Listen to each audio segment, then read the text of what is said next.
श्री क्षेत्र जत अत्यंत जागृत आणि नवसाला पावणारी श्री मायाक्का देवी श्री भाग्यवंती देवी देवस्थान जत।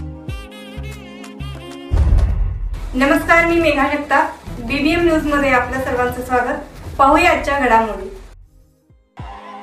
अरे आवाज कमी येतोय, बोला बिरोबाच्या नावानं, बिरोबाच्या नावानं। नकाला पुढे घेऊन दिसत नाही कॅमेरा। अरे आता घ्या, चला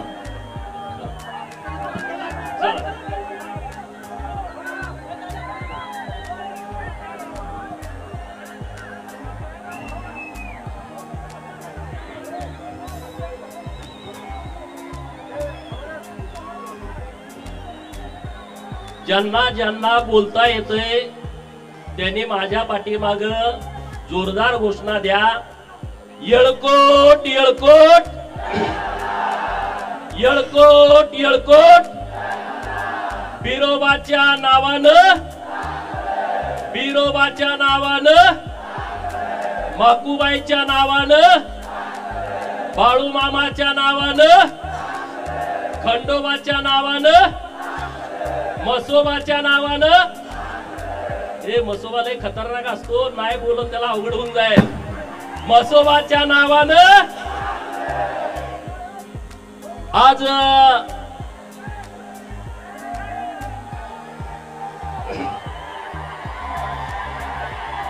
अरे त्यांच्या कानठेळ्या बसतील एवढा जर आवाज तुम्ही काढला तर। आज बिरोबाच्या बडामध्ये हिंदू बहुजनांचा दसरा मेळावा होतोय। तुम्ही म्हणणार गेल्या वर्षी बहुजनांचा मेळावा होता, ह्या वर्षी हिंदू बहुजनांचा कसं काय झाला? हा प्रश्न काही लोकांच्या मनात पडला असेल तर छत्रपती शिवाजी महाराजांनी जे हिंदू धर्मासाठी काम केलं, मोगल राजवटीच्या विरोधामध्ये काम केलं, जेव्हा जेव्हा या भारतामध्ये आक्रमण झाली, हिंदू मंदिरांची तोडफोड झाली, हिंदू मूर्त्यांची विटंबना झाली, तेव्हा माझ्या माय माऊलीनं, पुण्यश्लोक अहिल्या देवीनं हिंदू मंदिराच्या जीर्णोद्धाराचं काम केलं, हिंदू धर्मावरती मायेचा पदर टाकला।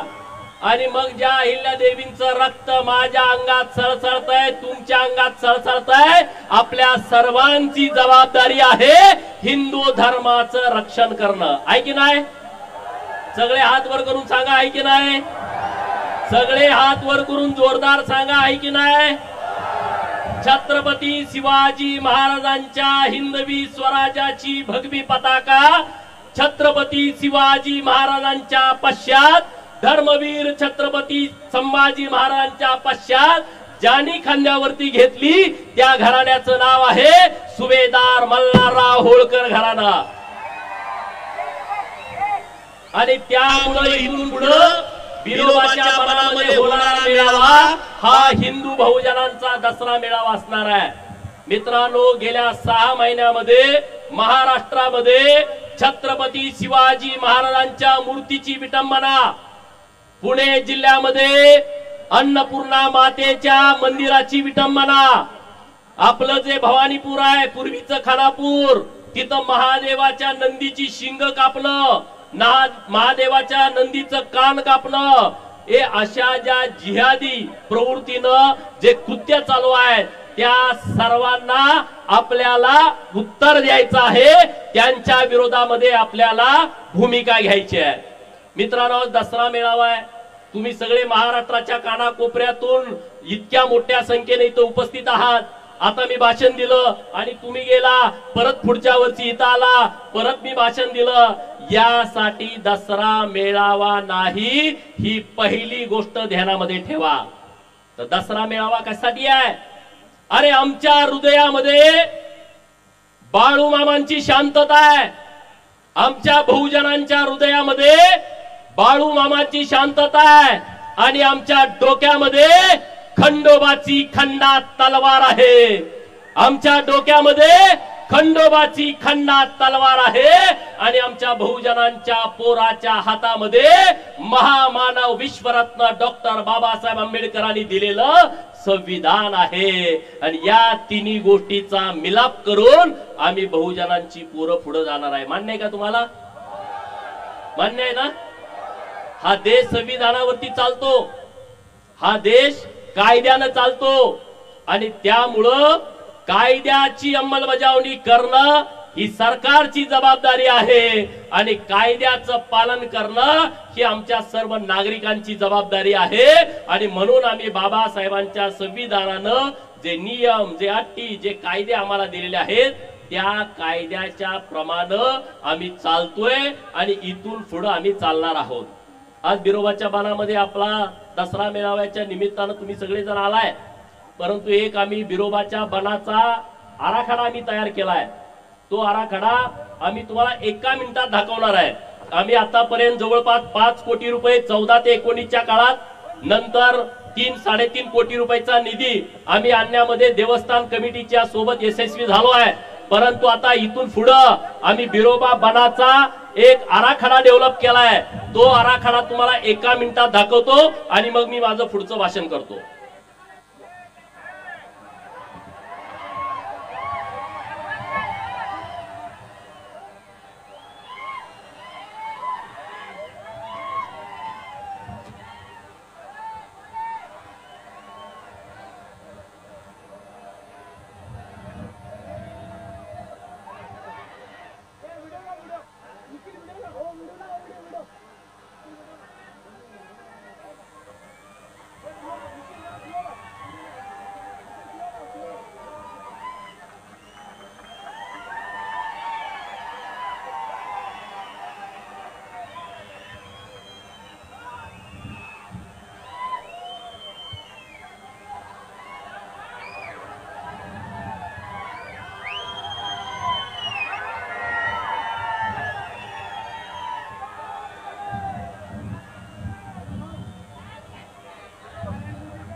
त्यामुळं आरेवाडीच्या बिरोबाचं डेव्हलपमेंट करणं ही आमची जबाबदारी आहे, हे आमचं कर्तव्य आहे। आणि राज्याचे लाडके मुख्यमंत्री माननीय देवाभाऊंच्याकडे माझी आरेवाडीतल्या समस्त बिरोबा भक्तांच्या वतीनं नम्रतेची विनंती आहे की हा आराखडा महाराष्ट्र राज्याच्या शिखर समितीच्या समोर आणून 160 कोटी रुपयाचा आराखडा एकाच वेळेस मंजूर करावा, ही मागणी आपली सगळी माननीय सरकारकडे आहे। आणि त्यामुळं नक्की आपण त्यामध्ये यशस्वी होऊ। आता तुम्हाला काय काय विषय वेगळे ऐकायचे असतील पण त्या विषयाकडे मी जास्त जाणार नाही।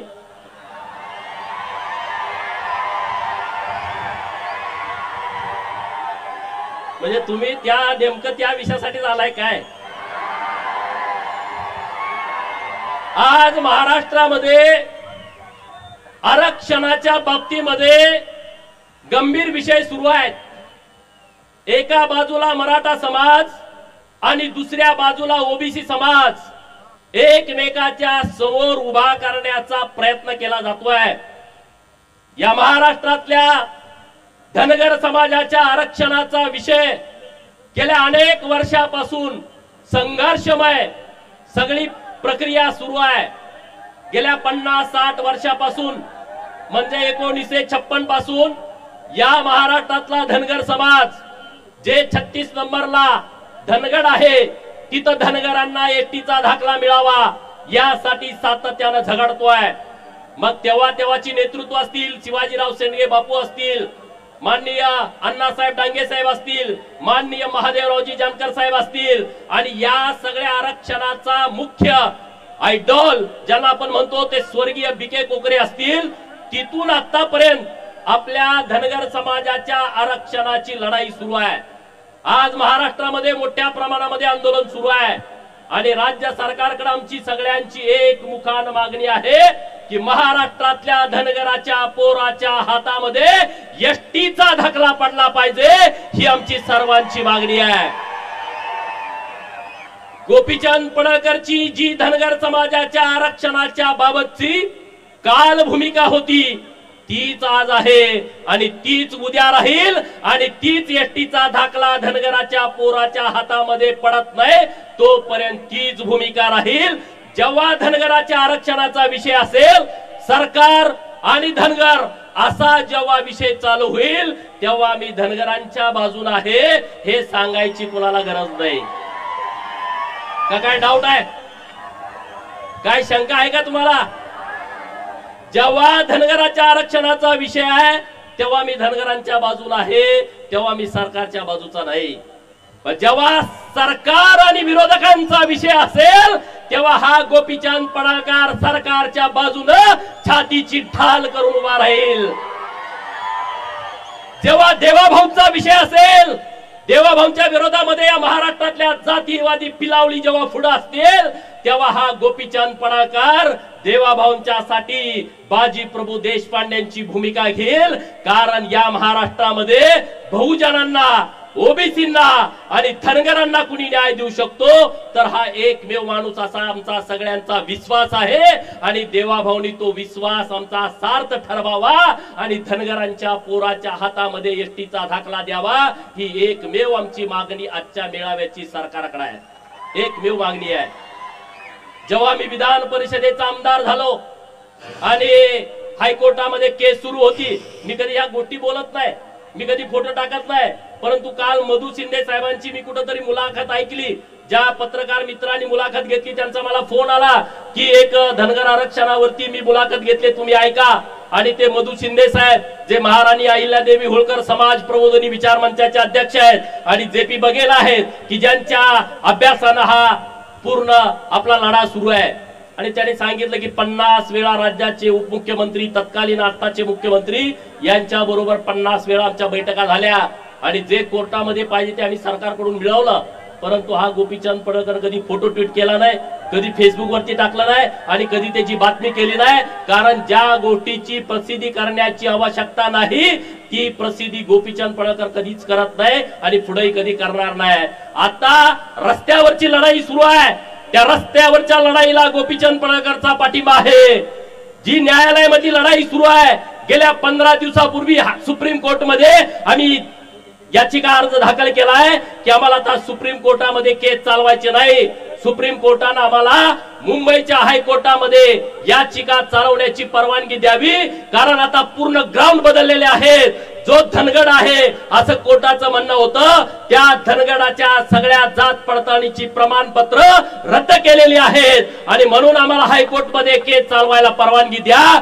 तिथं जर आमच्या विरोधामध्ये काय बरं वाईट झालं तर परत सुप्रीम कोर्टामध्ये यायला आम्हाला अधिकार द्या, आम्हाला तसा हक्क द्या, अशी एक याचिका मी दाखल केलेली आहे। एका बाजूला न्यायालय, दुसऱ्या बाजूला रस्त्यावरची लढाई आणि मी तुमचा प्रतिनिधी म्हणून सरकारमध्ये जे काय करायचं ते मी करतोय, त्याबद्दल तुम्ही चिंता करण्याची आवश्यकता नाही, हे मला या मेळाव्यातून आपल्या सर्वांना सांगायचं आहे। दुसरा मुद्दा राहिला ओबीसीच्या आरक्षणाचा। गावगाड्यामध्ये ओबीसीच्या आरक्षणामुळे वातावरण दूषित झालंय। गावातल्या प्रत्येक पोरांना वाटतंय की आता आमचं ओबीसीचं आरक्षण गेलाय, प्रत्येक पोरांना वाटतंय की आमचं राजकीय आरक्षण गेलाय। गावात एखादा सुताराचा, लोहाराचा, कुंभाराचा पोरगा गावचा सरपंच व्हायचा, नाभिकाचा पोरगा गावचा सरपंच व्हायचा, ते ओबीसीचं आरक्षण धोक्यात आलेलं आहे। आणि ही गोष्ट खरी आहे, एका गावामध्ये एक जरी दाखला निघाला तर ते सरपंच पदाचं आरक्षण जात आहे। पंचायत समितीच्या गणामध्ये एक दाखला निघाला तर पंचायत समितीचं आरक्षण जात आहे। झडपीच्या गटामध्ये एक दाखला निघाला तर झडपीचं आरक्षण जात आहे। महानगरपालिका, नगर परिषदा, नगरपालिका, नगरपंचायती यामध्ये एका वार्डामध्ये एक जरी दाखला निघाला तर ते आरक्षण जात आहे। ही गोष्ट खरी आहे। अनेक लोक बनावट दाखले काढतायत। मराठा समाजाच्या आरक्षणाला आमचा कधीच विरोध नाही, आता पण विरोध नाही। जे वेगळं आरक्षण दिलाय त्या आरक्षणाला आमचा पाठिंबा आहे, परंतु जे खाडाखोड करून माग कुणबी लिहायचं किंवा कुडं कुणगी लिहायचं, खाडाखोड करायचं, ओव्हर रायटिंग करायचं, अशा लोकांच्या बाबतीमध्ये आमचा विरोध आहे. आणि सरकारकडे आज माझी एकच मागणी आहे, हा जर ओबीसींचा आणि मराठा समाजाचा गावागावातला जर वाद मिटवायचा असेल तर सरकारकडे माझी एकच मागणी आहे, हे जे मराठा कुणबी आणि कुणबी मराठा प्रमाणपत्र या महाराष्ट्रामध्ये ज्या लोकांना मिळालेली आहेत, म्हणजे पंजाबराव देशमुखांनी विदर्भातल्या मराठा समाजाला तेव्हा आवाहन केलं होतं की तुम्ही कुणबी नोंदणी करा. त्या विदर्भातल्या सगळ्या मराठा समाजानं त्यांचं ऐकलं. त्यामध्ये यवतमाळ आहे, त्यामध्ये बुलढाणा आहे, त्यामध्ये वाशिम आहे, त्यामध्ये गोंदिया आहे, वर्धा आहे, नंतर अमरावती आहे, तिकडे चंद्रपूर आहे, गडचिरोली आहे, नागपूर शहर आहे, नागपूर ग्रामीण आहे. या सगळ्या जिल्ह्यातल्या मराठा बांधवांनी कुणबी नोंदी केल्या. ते तेव्हाच कुणबी झाले, त्यांना कुणबी प्रमाणपत्र मिळाली.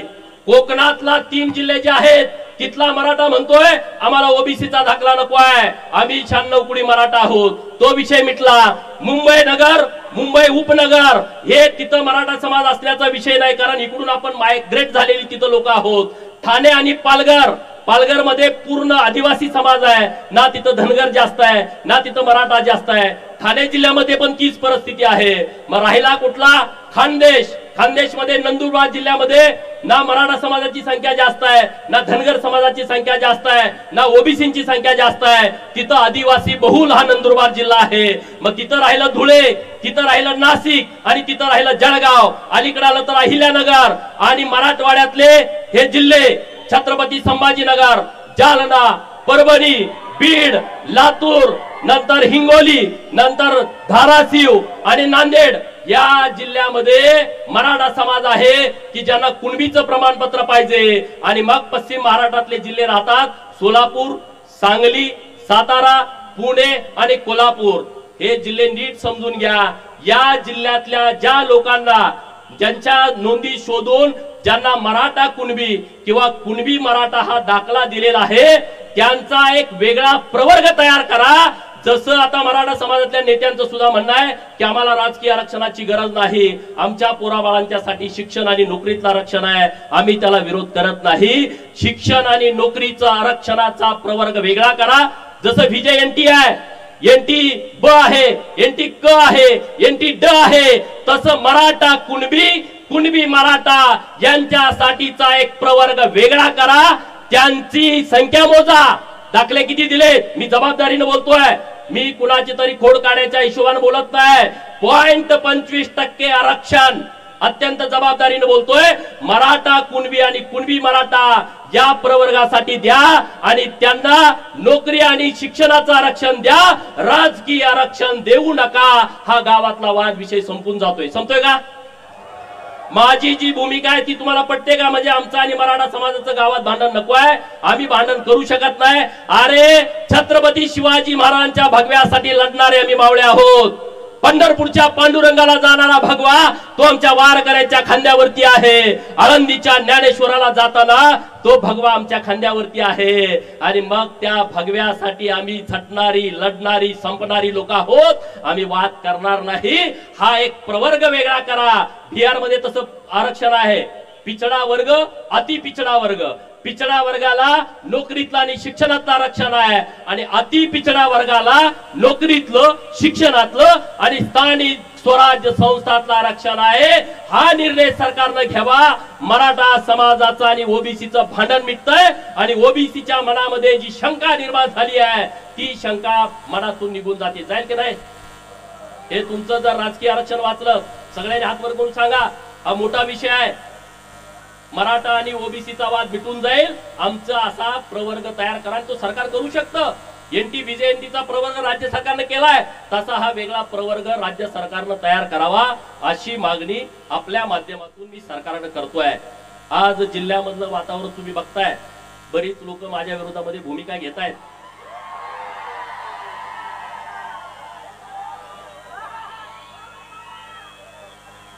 त्यांच्यासाठी मला एक डायलॉग सांगायचा आहे. अरे बड़ी से बड़ी हस्ती मिट गई मुझे झुकाने में बेटा. अरे बड़ी से बड़ी हस्ती मिट गई मुझे झुकाने में बेटा. तू कोशिश भी मत करना, तेरी उम्र जाएगी मुझे गिराने में। अरे तुम्ही सगळेजण गोपीचंदला टार्गेट करताय। गोपीचंदला टार्गेट करण्याचं कारण काय आहे? त्यांना माहित आहे हा लोकांना जागा करतोय, हे त्यांचं सगळ्यात मोठं दुखणं आहे। त्याचं मला लोकांना सगळं समजून सांगते आणि लोक आम्हाला नमस्कार करायची बंद करते। लोक आम्हाला बोकडं कापायची, घरी जेवायला बोलवायची बंद केलं, गावात बॅनर लोक लावायची ते लोकांनी बंद केलं। हे यांचं सगळ्यात मोठं दुखणं आहे। माझी लढाई प्रस्थापितांच्या विरोधातली लढाई आहे, ज्यांनी कारखाने ढापले त्यांच्या विरोधातली आहे। अरे तुम्ही मला मंगळसूत्र चोर म्हणता, तुम्ही मला मंगळसूत्र चोर म्हणता। जयंतरावला माझा सवाल आहे, तुझ्या कितव्या नंबरच्या बायकोचं मंगळसूत्र मी चोरलं सांग लोकांना।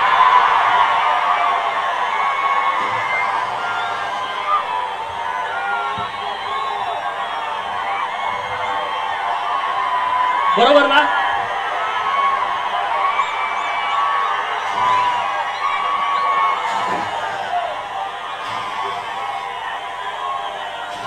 तुम्ही या जिल्ह्याची परिस्थिती बघा। अरे या जिल्ह्यामध्ये खूप लोकांनी काम केलंय, क्रांतिसिंह नाना पाटलांनी काम केलंय, एक स्मारक नाही। क्रांतीवीर नागनाथांना नाईकवडींनी काम केलं, एक स्मारक नाही। अण्णाभाऊ साठेंनी इतकी मोठी क्रांती केली, 1.5 दिवस शिकलेला माणूस वाळवा तालुक्यातला, कुठं स्मारक नाही। हे सगळं बघा, कर्मवीर भाऊराव पाटील जैन समाजाचा माणूस, आणि या महाराष्ट्रातल्या बहुजनांना मोफत शिक्षण मिळालं पाहिजे म्हणून त्यांनी स्वतःचं आयुष्य खपून घेतला। अरे कर्मवीर भाऊराव पाटलांच्या मुळे अख्खा महाराष्ट्र उभा आहे, परंतु या जिल्ह्यातल्या प्रस्थापितांना कर्मवीर भाऊराव पाटलांचं आयतवडे गावात सुद्धा स्मारक करावं वाटलं नाही। ही माझी भूमिका आहे। तुमचे कुणाकुणाचे घरातले लोक म्हणजेच जिल्हा म्हणजेच महाराष्ट्र या गोष्टी मी मानत नाही, त्याला वाटतं मी चुकीचं बोलतोय। म्हणे गोपीचंद पडळकरचे संस्कार खराब आहेत। जर प्रस्थापितांनो तुम्हाला वाटत असेल गोपीचंद पडळकरचे संस्कार खराब आहेत, याची मला फिकीर नाही आहे। तुम्हाला काही वाटू दे, त्याचं मला घेणं देणं नाही आहे, त्याचं मला घेणं देणं नाही आहे। अरे हम जमाने का ख्याल नहीं रखते, हम जमाने का ख्याल नहीं रखते। ज्या जमीर न माने वह सलाम नहीं करते। गोपीचंद पडळकर झुकत नाही, हे यांचं सगळ्यात मोठं दुखणं आहे। अरे पण मी विषय मांडतोय त्याच्यावरती बोला ना, मी जे विषय मांडले त्याच्यावरती चर्चा करा ना। मी काय म्हणतोय, महाकाली साखर कारखाना ज्याचं 110 कोटी कर्ज होतं आणि बँकेनं ती विक्री करायला परवानगी दिली, त्यातली 60 एकर जमीन विका आणि ते कर्ज भरा। 30 लाख रुपये दरानं त्यांनी ठरवली त्या पोरानं। माळ्याची लिंगायताची पोर आहे, त्यांनी 15 कोटी रुपये बँकेकडे भरले। आता उद्या जरी बँकेनं सांगितलं तर 35 कोटी रुपये त्यांची भरायची तयारी आहे। मग तुम्ही तो कारखान्याची जमीन का विकू देत नाही? कारण तुम्हाला अख्खा कारखाना ढापायचा आहे 279 एकराचा। 30 लाखानं दर काढलाय म्हणजे विचार करा, कोर्टानं परवानगी दिली, तुम्ही 60 एकर विका। 60 एकरात कारखाना जिवंत राहतोय, 220 एकर जमीन कारखान्याकडे राहते, कारखाना शिल्लक राहतोय। जयंत म्हणतोय नाही, मला अख्खा ढापायचा आहे। माझ्या जतचा कारखाना, अरे दुष्काळातला कारखाना 280 एकरातला, तिथल्या माझ्या आया बहिणीनं गळ्यातलं कुडूप मुडूप मोडून शरण मेंढर विकून सभासदाची फी भरली आणि नुसत्या 40 कोटी मध्ये हा कारखाना ढापला। 280 एकर जमीन आहे आणि तिथं 10 लाख रुपयाचा दर आहे। मित्रांनो 280 गुणुले गुंठे करा आणि गुणुले 10 लाख करा। अरे मग मंगळसूत्र चोर भरा, तुम्ही म्हणताय माझ्यावरती खोटा आरोप करून, तुम्ही तर लगा अख्खे कारखाने ढापता। हा माझ्यावरती मंगळसूत्र चोरीची तुम्ही केस घातली, तुमचा धंदा तो आहे ना, दुसरं तुम्ही काय करू शकता? तुम्ही लढू शकत नाही, तुम्ही पोलिसांना पुढे करू शकता, तुम्ही काय करू शकता? तहसीलदारांना पुढे करू शकता, तुम्ही काय करू शकता? तुम्ही तलाट्याला पुढे करू शकता। गोपीचंद असं नाही, गोपीचंद तलाट्याला पुढे करत नाही, एसपी ला पुढे करत नाही, कलेक्टरला पुढे करत नाही, तहसीलदारला पुढे करत नाही। मी सुभेदार मल्हाररावची औलाद आहे, मी समोर लढतो, समोर लढतो, मागे वार करणं माझा स्वभाव नाही। तुम्ही मला किती पण बदनाम करण्याचा प्रयत्न करा, त्याचा मला फरक पडत नाही। आता इथं किती वाजले? 7:10 झाली। आता इथं अंधार आहे, नंतर 6 वाजल्यानंतर पाटे इथं उजेड येणार आहे। दुपारी 2 वाजता इथं कडक ऊन येणार आहे, संध्याकाळी परत शिरवाळ होणार आहे. म्हणजे सूर्योदय झालाय तर सूर्यास्त होणार. आता हे बिरोबाचं मंदिर आहे आणि बिरोबाच्या मंदिराच्या बाजूला छोटी छोटी मंदिर आहेत.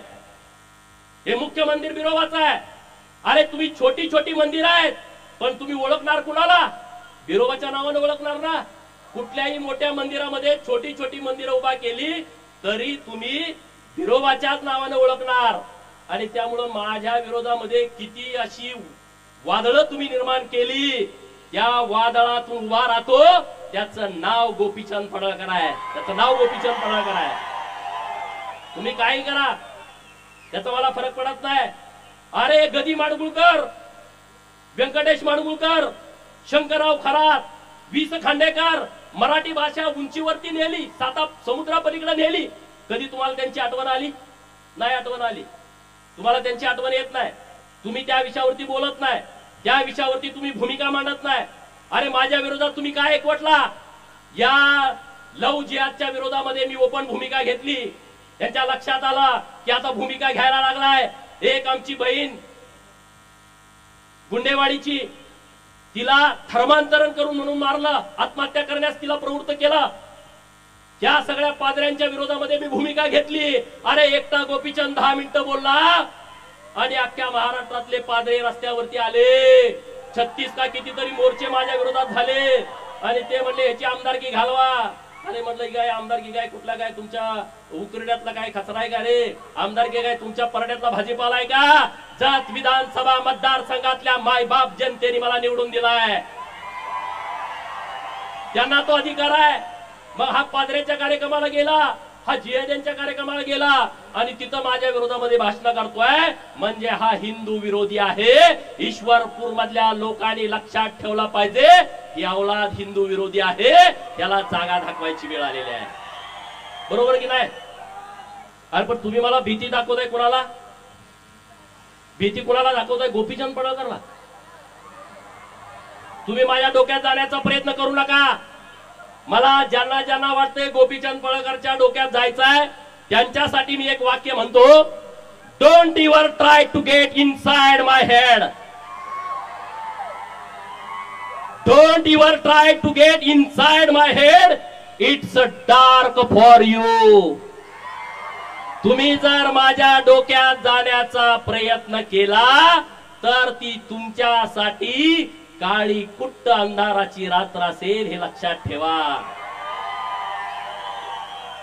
त्याला वाटतंय गोपीचंद म्हणजे मेंढरा मागचा आहे. होय, मेंढरा मागच आम्हाला, आमचा ओव्या गाणारा मेंढरा मागा असतो. तो शाळा शिकलेला नसतो, पण अख्ख रामायण ओवी मध्ये गातो. आमचा मेंढका मेंढरा मागा असतो. तो तिथं शाळेत गेलेला नसतो, परंतु अख्खी गीता त्याला पाठ असते. त्यानं कुणाकडून तरी वाचून घेतलेलं असतं. आमचा 10वीचा 12वीचा MPSCचा पोरगा सुद्धा रात्रंदिवस अभ्यास केल्याशिवाय त्याला एका वाक्यातलं उत्तर लिहिता येत नाही. पण मेंढरा मागे जाणारा माझा मेंढका अख्खा इतिहास सांगतो. ही बुद्धी आम्हाला बिरोबानं दिलेली आहे. ही बुद्धी आम्हाला परमेश्वरानं दिली आहे. डॉक्टर बाबासाहेब आंबेडकर साहेब म्हणाले होते, जगा पण वाघासारखं जगा, शेळीसारखं तुम्ही जगू नका. डॉक्टर बाबासाहेब बोलले होते, जगा पण वाघासारखं जगा. आणि बाबासाहेब बोलले होते, मला जेवढं आयुष्य मिळेल तेवढं मी वाघासारखं जगेन आणि या देशातल्या जे लोक आम्हाला गुलाम करतायत त्या लोकांना त्यांची जागा दाखवून देईन. आणि डॉक्टर बाबासाहेब आंबेडकर साहेबांनी तेच केलं. ते वाघासारखे जगले आणि म्हणून तुम्हाला पण वाघासारखं जगावं लागेल. जगणार की नाही? कुणाला वाटतंय वाघासारखं जगावं? अरे सांगलीमध्ये म्हणले महाराष्ट्र संस्कृती बचाव सभा आणि मला आई म्हणून शिव्या देत होते. मला ते गोप्या म्हणले का नाही सांगा? कुठल्या टीव्ही वरती ह्याच्यावर चर्चा झाली का? एक विधानसभेचा आमदार ज्याला 40,000च्या मतांनी निवडून दिलाय त्याच्या विरोधामध्ये हे शिव्या देत आहेत, हे गोप्या म्हणतायत. कुठं डेबिट झालं नाही, कुठं तिथं असा स्पेशल रिपोर्ट झाला नाही. म्हणजे ह्यांना हे मान्य आहे. मला गोप्या म्हणलाय ना, मला म्हणू दे रे, मी एकदम सामान्य घरातला पोरगा आहे. मला गोप्या म्हणला काय आणि काय म्हणला मला त्याचा फरक पडत नाही. मग मी तुला जनत्या म्हणलं तर चालेल का? चालेल का? मी म्हणणार नाही, पण असं म्हणलं तर चालेल का? अरे त्या जयंत्याला माझं चॅलेंज आहे, माझे हात आणि पाय तोडायची तुम्ही भाषा सांगलीमध्ये केली. ते वाळव्याचं कुत्र म्हणत होतं की त्याला पोरं हुडकायला चालले. त्या जयंत्याला आणि त्या वाळव्याच्या कुत्र्याला मी आवाहन करतोय बिरोबाच्या बनातनं, तुम्ही जर जातीवंत पाटील असाल तर उद्या दुपारी प्रेस घेऊन जयंत्या पाटील आणि तो वाळव्याचा कुत्रा मला टायमिंग देईल. टायमिंग अरे बघा मीडियावाल्यांनो, मित्रांनो, हे बघा माझं काय चाललंय, हे वाघ बघा.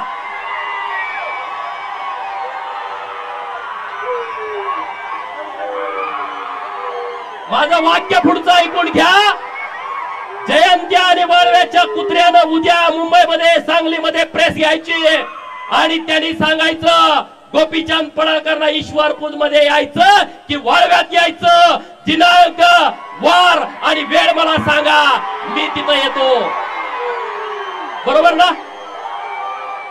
माझ्याकडे पोरं यायची गरज नाही रे, ती तुमच्यात हिंमत नाही डरपोकानो. पण मी तुम्ही सांगाल तिथं येतो, हे मला तुम्हाला सांगायचं आहे. जायचं ना? जायचं का? मीडियावाल्यांना माझी विनंती आहे, त्याला सांगा असं गोपीचंदला बदनाम करून भीती घालून गोपीचंद थांबणारा माणूस नाही आहे. गोपीचंद फकीर माणूस आहे ना, मला आगे ना पिछा. तुम्ही मला किती जरी बदनाम करण्याचा प्रयत्न केला तर मी घाबरत नसतो. अरे मेरे जैसा बनने की तुम छोड़ दो, अरे मेरे जैसा बनने की तुम छोड़ दो, क्योंकि शेर पैदा होते हैं बनाने नहीं जाते. बरोबर ना? कुत्री अशी बोळक्याने येतात. मगाशी संदीप बाबा म्हणले ती शिकारी कुत्री नाही, ती गावठी कुत्री आहेत. आणि अशा गावठ्या कुत्र्यांना मी तुडवतच इथपर्यंत आलोय. अरे या महाराष्ट्रातल्या प्रस्थापितांच्या विरोधामध्ये मी भूमिका घेतो, ज्यांना मी लवत नाही, ज्यांना मी नमत नाही. त्या विधान भवनामध्ये पण गोंधळ झाला, सगळ्यांनी माझ्यावरती टीका. अरे पण एक फडतूस माणूस तिथं विधानसभेच्या आमदारांना एवढ्या गर्दीमध्ये वाकडं बोलतोय, वाईट वाईट बोलतोय, मग त्याच्या काय पाया पडायचं का?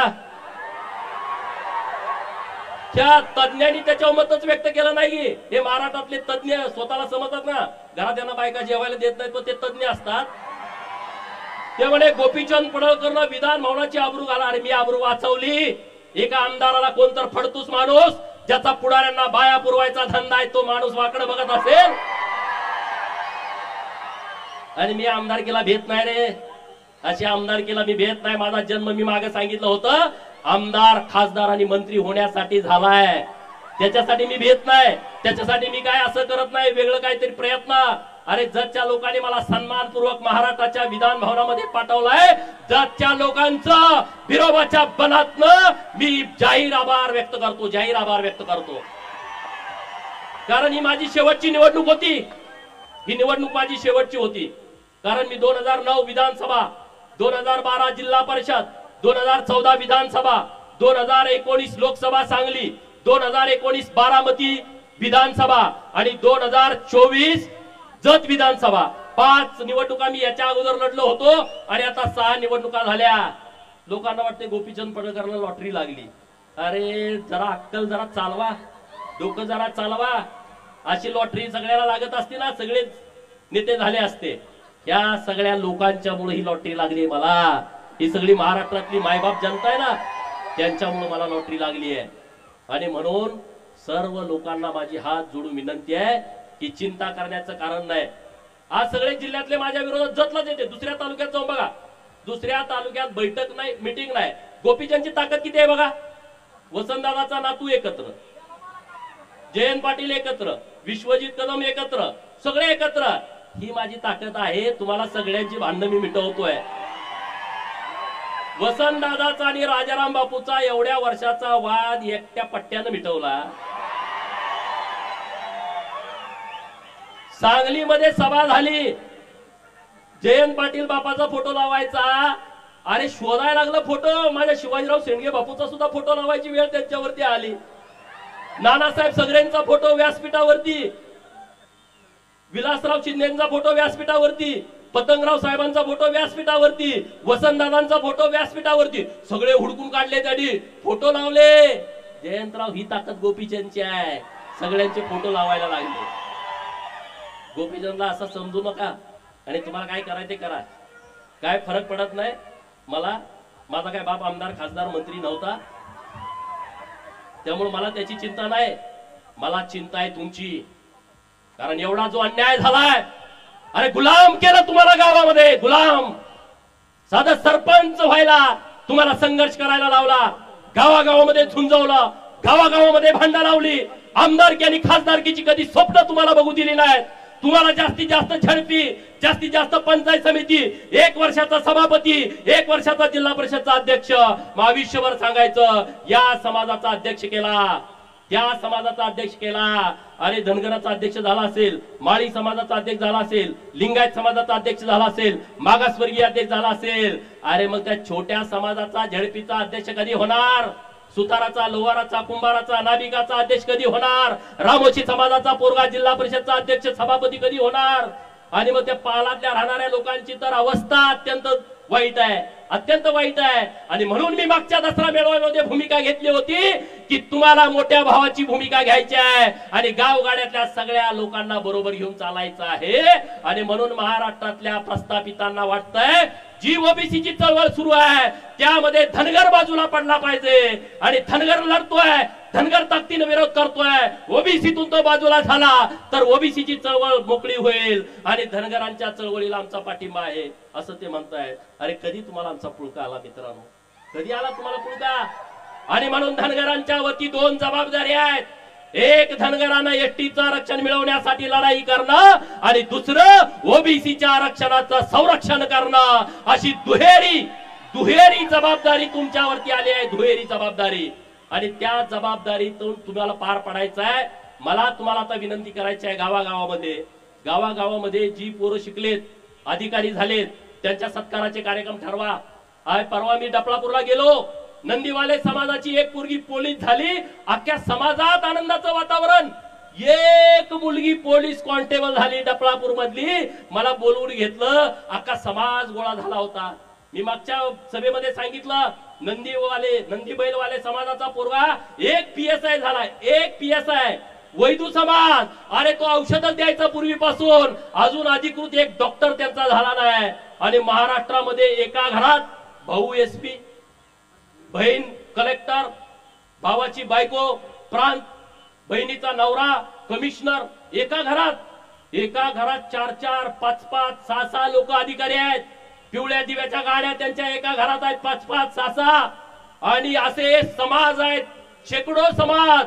जबाबदारीने बोलतोय, त्या समाजामध्ये आज मी तुमच्याशी बोलत असताना साधा पोलीस कॉन्स्टेबल नाही, आज मी तुमच्याशी बोलत असताना साधा BMS चा डॉक्टर नाही, साधा BHMS चा डॉक्टर नाही, एखादी नर्स नाही. असे शेकडो समाज या महाराष्ट्रामध्ये आहेत. आणि म्हणून आपली जबाबदारी आहे या समाजाच्या पाठीमागे उभा राहणं, त्यांना जी जमल ती मदत करणं, त्यांना शिक्षणासाठी मदत करणं, त्यांना जगण्यासाठी सहाय्य करणं, आर्थिक व्यवस्था करणं. जिथं जिथं कुठं हे शक्य आहे ते आपण करण्याची आवश्यकता आहे. आता दसरा झाला, 2 दिवसांनी होतोय, दिवाळी येते आहे. माझी तुम्हाला सगळ्याला विनंती आहे, दिवाळीच्या 8 दिवसामध्ये आपल्या घरात जे बनवाल, आपल्या पोराला एक ड्रेस घेतला तर एक ड्रेस त्या पालातल्या पोराला घ्या आणि त्याला जाऊन एक ड्रेस द्या मित्रांनो. एक लाडूची भरणी घरामध्ये केली आहे, त्यातले 25% लाडू त्या पालातल्या पोराच्या घरी जाऊ द्या, डवऱ्याच्या गडसेच्या पोराच्या घरी जाऊ द्या, हेळव्याच्या पोराच्या त्या मुखामध्ये जाऊ द्या. जो डोंबारी आहे, जो घिसाडी आहे, जो तांबट आहे, जो कुडमुड्या जोशी आहे, जो पिंगळ जोशी आहे, मरियाचा गाडीवाला आहे, कडक लक्ष्मीवाला आहे, हे जे सगळे जे गरीब लोक आहेत ते आपले भाऊ आहेत रे. त्यांना कधी सर्टिफिकेट मिळालं नाही, त्यांना जातीचा दाखला मिळाला नाही, त्यांना आरक्षणाची लढाई काय त्यांना माहित नाही, त्यांना स्वतःचं राहायला घर नाही, घर बांधायचं म्हणलं तर जागा नाही, असे समूह आपल्या महाराष्ट्रामध्ये राहतात. आणि म्हणून त्या भटक्या विमुक्तांची जबाबदारी घेणं हे आपलं सगळ्यांचं कर्तव्य आहे. आणि म्हणून उद्या माझा वाढदिवस आहे, तो वाढदिवस आम्ही साजरा करत नाही. जो मराठवाड्यामध्ये पूर आला, जो सांगोला सोलापूर जिल्ह्यामध्ये पूर आलाय, त्या पूरग्रस्तांच्यासाठी आज माझे मित्र शिवाजीराव डोंगरे साहेब, आम्ही फारुखभाई यांच्या वतीनं 14-15 गाड्या मदत म्हणून आम्ही छोटीशी मदत तिकडे पाठवलेली आहे. उद्या परवा आम्ही आणि जमल ती मदत तिकडे पाठवणार आहे. तुम्हालाही जमल ते वाढदिवसाचा बॅनर लावू नका, जाहिरात देऊ नका, कुठं मला भेटायला येऊ नका, उद्या मी भेटणार नाही, उद्या तुम्ही येऊ नका, हार तुरे फेट्याला पैसे खर्च करू नका. ते सगळे पैसे तिकडे द्या, नसेल तर मुख्यमंत्री सहायता निधीसाठी ते पैसे तुम्ही द्याल ना. उद्या 1 तारीख आहे, चंद्रकांत दादांनी धमाका केलाय, तुमच्या लक्षात आला असेल. देवाभाऊंच्या नेतृत्वात चंद्रकांत दादांनी धमाका केलाय दादासाठी जरा. अरे अक्षरशः हगाटलंय ते, हगाटलंय. फोन सुरू आहेत, करू नका करू नका करू नका. चंद्रकांत दादांनी कोणी सांगितलं की बाबा नो तिकडे मराठवाड्यात पाऊस पडलाय, तुम्ही छोटी करा. म्हणजे छोटी, उद्या सगळे ताकदीनं सांगलीमध्ये या, एकदा हे बाजा वाजवून टाकू. म्हणून मी जास्त इथं बोललो नाही. उद्या सांगलीला कोण कोण येणार आहे? अरे एवढे आल्यावर तिथं जागा पण पुरायची नाही. कारण गोपीचंदला बदनाम केलं तर बहुजनांची चळवळ बदनाम होईल. बऱ्याच लोकांना त्यांनी हाताशी धरलाय, पण माझ्या विरोधात बोलायचं धाडस होईना. बोललं का पोरं चुपून काढतात म्हणून बोलू नये. माझ्या विरोधात खूप बोलायचंय, खूप गड्यांना माझ्या तोंडावर गोड गोड बोलते. साहेब साहेब मला माहित आहे, अरे मी बिरोबाचा भक्त आहे, मला येणाऱ्यांची मानसिकता कळते, मानसशास्त्र माझं खूप चांगलं आहे. माझ्या जवळच्या पोरांना माहित आहे, रोज माझ्याकडे एवढी लोक येतात शेकडो. पुढचा माणूस काय काम घेऊन आला असेल, मी आधी माझ्या पियाला सांगतो ह्याचं हे काम असू शकतं. आणि त्यामुळं त्यांना गोपीचंदला डॅमेज करायचं आहे, गोपीचंदला बदनाम करायचं आहे. गोपीचंद हा वैयक्तिक विषय नाही आहे, कारण त्यांना माहित आहे की हा सगळ्या लोकांना जागा करतो. काल आष्ट्यामध्ये एक प्रकार घडला, बिरोबाची यात्रा आहे आणि तिथं ह्याचं बॅनर लावलं होतं. आष्ट्यातला समाज गोळा झाला आणि त्यांनी सांगितलं हे बॅनर काढताय का आम्ही काढू. कालची घटना मी सांगतोय, मला हेच पाहिजे हो, मला दुसरं काय नाही. तुम्ही स्वाभिमानी राहावा, कुणाच्या मागं पुढे फिरू नका आणि सन्मानानं फिरला तर तुम्हाला विचारलं पाहिजे सन्मानानं. आमदाराच्या घरी गेला तुमच्याकडे बघत पण नाहीत, बोलत पण नाहीत, चहा पी पण म्हणत नाही, आम्ही आमदार जाऊ. कशाला? तो तुमच्या मागे लागला पाहिजे. माझं जरा ऐका, ते हुडकत येईल तुम्हाला. कुठं आहे, काय आहे, काय करताय? मी मेंढराकडे आहे, मी तिथं येतो. मी मळ्यात आहे, मी तिथं येतो. आम्ही रानात आहे, मी तिथं येतो. मी कुंभार आहे, तिथं मी गाडगं करतो, आम्ही तिथं येतो ना. ही वेळ मी ह्या प्रस्थापितांच्या वरती आणतो, तुम्ही चिंता करू नका. आता जे माझ्या विरोधात फिरतायत ना, त्यांना माझं सांगणं आहे, तुमचा हिशोब 2029ला बराबर सगळ्यांचा होईल. ती करण्याची क्षमता या बिरोबाच्या बनामध्ये आहे. बिरोबाची ताकद तुम्हाला माहित आहे सगळ्यांना. गोपीचंद एकटा कसा फिरतोय रे राज्यभर, बिरोबाची ताकद आणि आशीर्वाद आहे, माकुबाईचा आशीर्वाद आहे. बिरोबाचा आशीर्वाद असल्या कारणानं प्रस्थापितांच्या छाताडावरती गोपीचंद थाया थाया नाचतो आणि त्याची मला फिकीर कधी वाटत नाही, त्याचा मला कधी पश्चाताप वाटत नाही. हे मीडियामध्ये दिवसभर चालतं, मी बघत पण नाही माझ्या विरोधात कोण बोलतंय. मी कोणाची भाषणं पण ऐकत नाही, मी कोणाचं भाषण आयुष्यात ऐकत नाही. त्यामुळं मी असलं टेन्शन घेत नसतो. मला जे बोलायचं ते मी बोलतो आणि ते मी मागं घेत नाही. आणि त्यामुळे कुठला विषय, अरे आता मला संदीप बाबांनी मागे सांगितलं, मी बोललो ही गोष्ट खरी आहे की अमुक अमुक यांची तुम्ही औलाद आहे असं मला वाटत नाही. अरे पण तुम्ही त्याचा गैरअर्थ का घेताय? पूर्वी लोक दत्तक पण घेत होती ना जुन्या काळामध्ये. मला वाटलं त्यांच्यासारखा हा नाही, म्हणजे ह्याला काही दत्तक वगैरे घेतलाय का? पहिली भांड्यावर बिंड्यावर द्यायची माणसं माहिती तुम्हाला. आपल्या घरात आई आजी सांगते याला भांड्यावरती घेतलाय, अमुक केलंय, तमुक केलंय, तो यांच्या मागे फिरत फिरत आला होता म्हणून आम्ही घेतलाय. आपल्या गावात कितीतरी अशा स्टोर आहेत. गावात हे तुला कुणी काढलाय सहज म्हणते ती माणसं, म्हणतात की नाही, हे तू कुणाची औलाद आहे रे, तुला काय असं करतो. सहज गावात बसल्यावर दिवसातनं 1000 वेळा लोक बोलतात, 1000 वेळा. मी एकदा बोललो का असं रान तापतंय महाराष्ट्रामध्ये, म्हणे याची संस्कृती खराब आहे. अरे जो बिरोबाचा भक्त आहे त्याची संस्कृती खराब असू शकत नाही. जो अहिल्यादेवीचा वारस आहे तो महाराष्ट्रातला कुठला पोरगा खराब असू शकत नाही. तुमच्या नांग्या ठेचतोय म्हणून मी खराब आहे आणि तुमच्या नांग्या मला ठेचायच्याच आहेत. आता ज्यांचा आरक्षणाचा लय कळवळ आलाय, जे ते उठतोय म्हणतोय धनगर आरक्षणाला आमचा पाठिंबा आहे, धनगर आरक्षणाला आमचा पाठिंबा आहे. तुमच्या बापाचं पत्र घेऊन द्या की रे, देवाभाऊला नेऊन द्या की आमचा धनगरांचा पाठिंबा आहे. इकडे धनगरांचं आंदोलन चालू झालं, तिकडे त्याच दिवशी आदिवासी कसं काय आंदोलन करतात रे? कोण आहे त्यांच्या माग? कोण आहे त्यांच्या माग?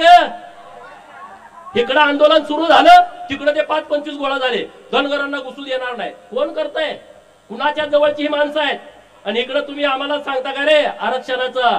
धनगर आरक्षण मिळवण्यासाठी धनगर सक्षम आहे आणि तो मिळवेल. ना उमेद होऊ नका, नाराज होऊ नका. अनेक अडचणी आहेत त्यामध्ये, ज्या गोष्टी उघड बोलता येत नाहीत, परंतु जे संविधानानं आहे ते मिळवल्याशिवाय या महाराष्ट्रातला धनगर शांत बसणार नाही. आणि ते करत असताना ओबीसीच्या चळवळीला पाठबळ देईल. मराठा समाजाच्या विरोधामध्ये आमची भूमिका नाही, ही काळ्या दगडावरची पांढरी रेघ आहे. परंतु कायदा मोडून चुकीच्या पद्धतीनं जर कोणी करत असेल तर त्या गोष्टीला आमचा विरोध आहे, हे आमचं सगळं जग जाहीर आहे.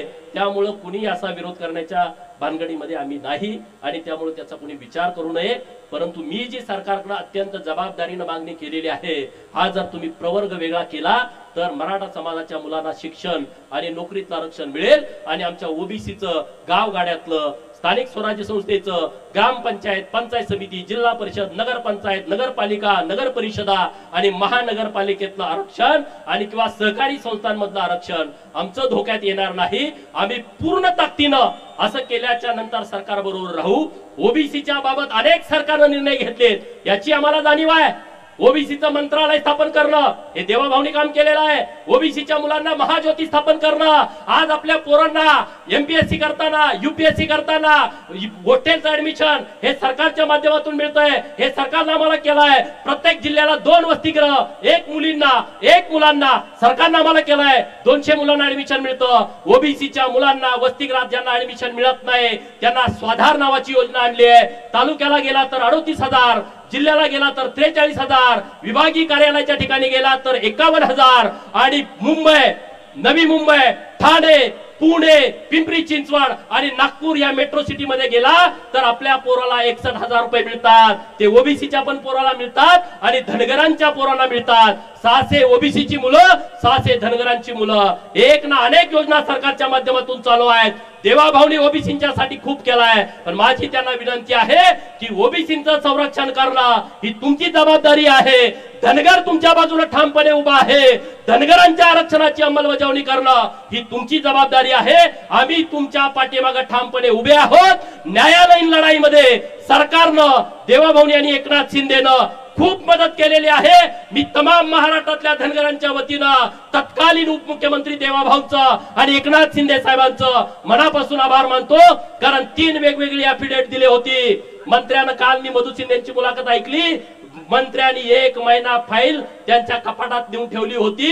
ती फाईल काढण्यासाठी या गोपीचंदला किती वेळा जावं लागलं असेल हे मी कधी तुम्हाला सांगितलं नाही. पण मी आणि मधु शिंदे रात्रंदिवस तिथं थांबलो. जेव्हा जेव्हा देवाभाऊंच्याकडे गेलो त्यांनी आम्हाला कधीही नाराजी व्यक्त केली नाही. समाजाची सगळी लोक होती, सगळ्या बैठकीमध्ये होती, मीच होतोय असा विषय नाही. परंतु धनगर समाजाच्या आरक्षणाच्या बाबतीमध्ये जे काय लागल ते आपण करू. सुप्रीम कोर्टामध्ये याचिका आम्ही दाखल केली आहे. आता सुट्टी आहेत, येत्या 4-5 दिवसामध्ये परवानगी मिळाल आणि सर्व याचिकेचा खर्च हा तुमचा पोरगा गोपीचंद पळकर करणार हे मी सगळ्यांना सांगितलंय. कुणी सुद्धा वर्गणी द्यायची गरज नाही. मग त्याला 50 लाख लागू दे, 1 कोटी लागू दे, 1.5 कोटी काही लागू दे, मी माझं रान विकेल, पण धनगर समाजाच्या आरक्षणाच्या वकिलाची फी आम्ही भागवेल. आम्ही इकडे लढाई लढू, पण सरकारनं सरकारच्या पद्धतीनं काय मार्ग काढायचा त्यांनी त्यांचे तज्ञ लोक कामाला लावा. तुम्ही वकील सगळे कामाला लावा. कारण सरकारची भूमिका वेगळी असते. मराठा समाजाचं आरक्षण आलं, सरकार स्वतः केस लढतं. सरकार स्वतः 25-25 लाख एका दिवसाची फी देतं. धनगराची लढाई आली, सरकार धनगराच्या विरोधामध्ये असतं, आम्हाला वकील द्यावा लागतो. तिथं गोंड लोकांची केस चालू होती, सरकार विरोधामध्ये गोंडवर्गणी काढतात, हायकोर्टचा निकाल लावून घेतात, सरकार सुप्रीम कोर्टामध्ये जातं. म्हणजे तुम्ही लक्षात घ्या, हे तुमच्या ताकदीवरती सरकार तुमच्या बाजूला राहायचं का विरोधात राहायचं ठरवतं. त्यामुळे तुम्ही सगळे एक व्हा आणि सरकारचा आपल्याला जसं न्याय लढ्यात पाठिंबा होता तशा पद्धतीचा जर पाठिंबा मिळवायचा असेल तर आपल्या सर्वांना सर्व शक्तीनिशी एक व्हायचं आहे. 300वी जयंती होती अहिल्यादेवींची. अरे कधी कुणी साजरी केली होती का? कधी तुमच्या कानावर आलं का? सरकारचं पत्र बघा, तहसीलदारांचं आता पत्र बघा, पीआयचं पत्र बघा, डीवायएसपीचं पत्र बघा, प्रांताचं पत्र बघा, कलेक्टरांचं पत्र बघा, एसपीचं पत्र बघा, सचिवांचं पत्र बघा आणि महाराष्ट्रातल्या सगळ्या खात्याचं पत्र बघा, मंत्र्यांचं. त्यावरती अहिल्या देवीचा 300वी जयंतीचा लोगो असणारा फोटो आहे. मित्रांनो, पहिल्यांदा घडतंय असं, पहिल्यांदा. सगळ्यांना आदेश आहेत, ज्या कुणी अधिकाऱ्यांचे त्याला लाव, तिथं फोटो लाव. पुण्यश्लोक 300 फोटो तिथं लावलाय. हे अहिल्या देवींच्या जयंती, अहिल्या देवीच्या स्मारकाला 686 कोटी रुपये मंजूर केलेत. 686 कोटी रुपये. आणि जतला नवीन एक अहिल्या देवींचं स्मारक देवाभाऊ देत आहेत, त्याची किंमत आहे 100 कोटी रुपये. तिथं अहिल्या देवींचा सर्व होळकरशाहीचा सर्व इतिहास आम्ही जतच्या नगरीमध्ये निर्माण करण्याचा प्रयत्न करतोय. आणि त्यामुळं तुम्ही म्हणणार नेमकी तुमची भूमिका काय आहे? मी सरकारमधला प्रतिनिधी आहे, मी सरकारमध्ये सरकारची भूमिका मांडतो. समाजाचा विषय आला, समाजाची भूमिका मांडतो. ओबीसींचा विषय आला, ओबीसींचा विषय मांडतो. पण सरकार पूर्ण शक्तीनिशी आपल्या बरोबर आहे, आपल्या बरोबर ताकदीनं उभा आहे. वेगवेगळ्या योजना सरकार आणतंय, त्या योजनांचा सगळ्या बहुजनांच्या पोरांनी लाभ घ्यावा.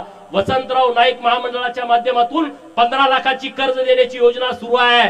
सगळ्या ओबीसींच्या पोरांना आव्हान आहे, प्रत्येक जिल्ह्याच्या उद्योग भवन मध्ये जावा आणि तिथं वसंतराव नाईक आर्थिक विकास महामंडळामध्ये तुम्ही अर्ज करा आणि ते 15 लाख बिनव्याजी सरकार व्याज भरणार आहे आणि तुम्ही ते कर्ज प्रकरण मंजूर करून घ्या. तिथं देण्यासाठी अडचण आहे मला माहित आहे, परंतु त्यांच्या मानगुटीवरती बसवायचं आणि ते कर्ज मंजूर करून घ्यायचं. रामोशी समाजासाठी परवा योजना आणली आहे, 5 लाखापर्यंत कर्ज बिनव्याजी, बिन तारण, बिन जामीन सरकारनं आणलंय. या सगळ्या योजनांचा लाभ आपण सगळ्या लोकांनी घ्यावा, एवढं मी तुम्हाला सांगतो. आणि जाता जाता एक वाक्य बोलतो, छलांग तो हम वक्त आने पर लगाएंगे, छलांग तो हम वक्त आने पर लगाएंगे, सारे मोहल्ले तुम खरीद दो, सारे मोहल्ले तुम खरीद दो, हुकूमत हम चलाएंगे, हुकूमत हम चलाएंगे. त्यांना काय करायचे करू द्या, त्यांनी सगळं घेऊ द्या. त्यांना सिंहासनावरती तुम्हालाच बसायचं आहे आणि आपण ते बसायचं, वाजवून सांगून बसायचं. त्यामुळे चिंता करू नका. उद्या सांगलीच्या स्टेशन चौकामध्ये इशारा सभा होणार आहे, त्या सभेला तुम्ही सर्वांनी यावं. बिरोबाच्या देवस्थानच्या सर्व अध्यक्षांचं, उपाध्यक्षांचं, सर्व कमिटीचं मी मनापासून आभार व्यक्त करतो. देवस्थानचे सर्व पुजारी यांचं मनापासून आभार व्यक्त करतो. पत्रकार मित्रांचा आभार व्यक्त करतो. आणि तुम्ही आमच्या पाठीमागं पाठबळ दिलं, मला मानपत्र दिलं देवस्थानच्या वतीनं, त्याबद्दल देवस्थानचं मनापासून आभार व्यक्त करतो आणि थांबतो. जय हिंद, जय महाराष्ट्र. पाऊस आलाय, तुम्ही सगळे हळू व्यवस्थितपणे गावात जावा, एवढी तुम्हाला कळकळीची विनंती आहे. शेठ, आपल्याला चांदीची गदा या ठिकाणी दिली जाते. सन्मान्य वनपुरी गावचे साहेबरावजी पाहुणे यांच्या वतीनं चांदीची गदा आपल्याला दिली जाते. चला पटकन चांदीची गदा.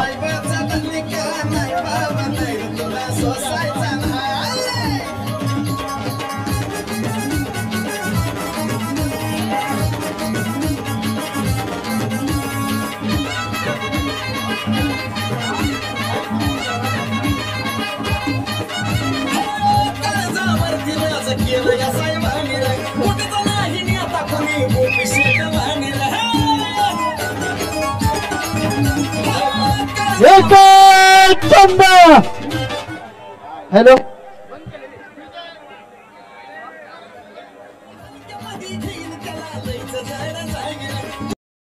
बातमी आणि जाहिरातीसाठी आमच्या चॅनलला लाईक आणि सबस्क्राईब करा. धन्यवाद.